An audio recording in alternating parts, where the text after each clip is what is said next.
তিরমিজি শরীফের বর্ণনায় আসছে, নিশ্চয়ই বান্দার দোয়া মুনাজাত আসমান এবং জমিনের মধ্যখান অবস্থায় ঝুলন্ত অবস্থায় থাকে যতক্ষণ না পর্যন্ত বান্দা তার হাবিবের উপর দুরূদ ও সালাম না পড়ে, ততক্ষণ পর্যন্ত বান্দার দোয়া রবের কাছে পৌঁছায় না।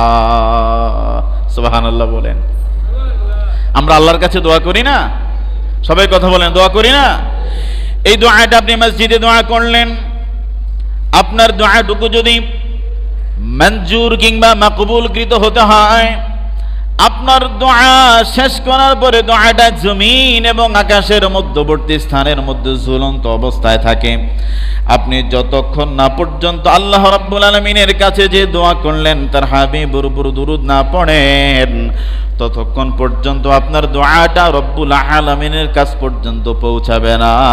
তাহলে দোয়া করার আগে এবং পরে মাঝখানে দুরূদ ও সালাম পড়ার দরকার আছে না নাই?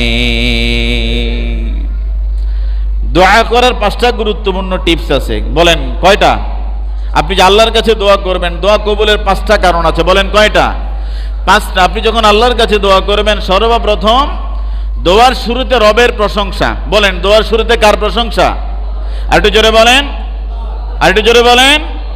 দোয়ার শুরুতে 1 নম্বরে রবের প্রশংসা, 2 নম্বরে নবীর প্রতি দুরূদ, 3 নম্বরে আপনার যত চাওয়া রয়েছে সকল চাওয়াগুলো পড়বেন। সুবহানাল্লাহ।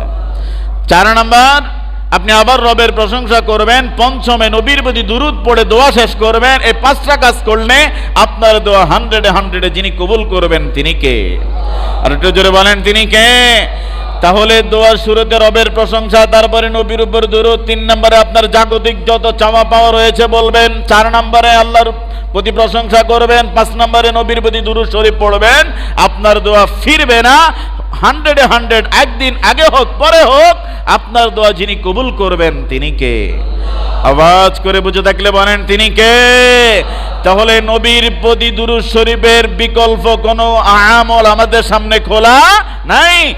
পৃথিবীর জমিন আপনি যত আমল করেন না কেন বাবা, একমাত্র দুরূদ শরীফ নিট অ্যান্ড ক্লিন এমন একটি আমল, করতে দেরি পড়তে দেরি আপনার দোয়া, আপনার বলা কোনো কিছুই অমঙ্গলকৃত হবে না, বলা মাত্রই যিনি কবুল করবেন তিনি কে?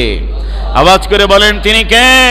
তাহলে নবীর প্রতি প্রতিটা মুহূর্তে, প্রতিটা সেকেন্ডে, প্রতিটা দিন, প্রতিটা সপ্তাহ, প্রতিটা মাস, প্রতিটা বছরের প্রতিটা দিন দুরূদ শরীফ কম পড়বো না বেশি পড়বো? ওরে আওয়াজ করে বলে না, কম না বেশি? আল্লাহ আমাদেরকে নবী প্রেমিক হিসেবে কবুল করেন, জোরে বলেন আমিন।